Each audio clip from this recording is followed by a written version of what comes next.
రీతు లాస్ట్కి వచ్చారు కాబట్టి లాస్ట్కి ఇచ్చా mike. You get thank more you. Information out of it కదా.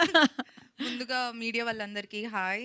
నాకు మీరంటే కొంచెం అంటే చూసి మీరు అడిగే క్వశ్చన్స్ అంటే కొంచెం భయం, బట్ మీ అందరిని ఇక్కడ చూడటం I feel so happy.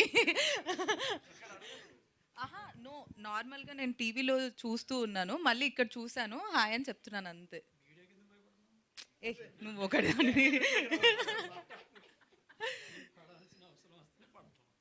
Okay fine Sunny. So Mukesh గారి గురించి మాట్లాడాలి. నా లైఫ్లో ఫస్ట్ టైం ఒక షో చేస్తే ఆ షోకి డైరెక్టర్ ముఖేష్ గారు. ఆల్మోస్ట్ ఒక 3 months, ఆ 3 months చాలా టార్చర్ ఆయన.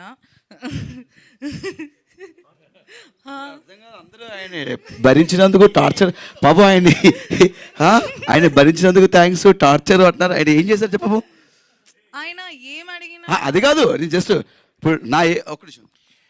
ఒక విక్రమ్ గారు, ఒక సూర్య గారు తయారయ్యారంటే బాలా గారి వల్ల. ఎందుకంటే డైరెక్టర్ బాలా గారు అలా చేయిస్తారు అందరితోని వర్క్. అలాంటప్పుడే టాలెంట్ బయటికి వస్తారు అనమాట. సో అలాంటి వ్యక్తి అనమాట. అట్లా ఇప్పుడు నేను అడగలేదు ఇదంతా. మధ్యలో నేను అడిగిరా, నువ్వు ఎందుకు వచ్చినావు? సావు కొట్టారంటే నువ్వు చెప్పిన దానికి, మేము అనిన దానికి అర్థం చేసుకోరు. ఇప్పుడు నువ్వు అన్నదానికి వాళ్ళు అపార్థం చేసుకుంటారు. భరించారంటే great things takes time.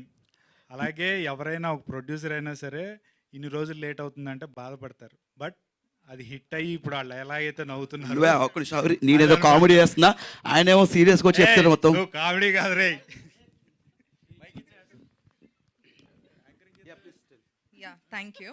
So coming to Bahishkarana, నాకు అంజలి గారు అంటే చాలా ఇష్టం. సీతం వాకిట్లో సిరిమల్ల చెట్టు, తర్వాత రీసెంట్గా గీతాంజలి కూడా. అండ్ జర్నీ అయితే పిచ్చి పిచ్చిగా ఇష్టం. మీ డైలాగ్స్, మీ వాయిస్, మీ అంతా ఒక తెలుగు హీరోయిన్గా ఐ జస్ట్ లవ్ యూ అంజలి గారు. అండ్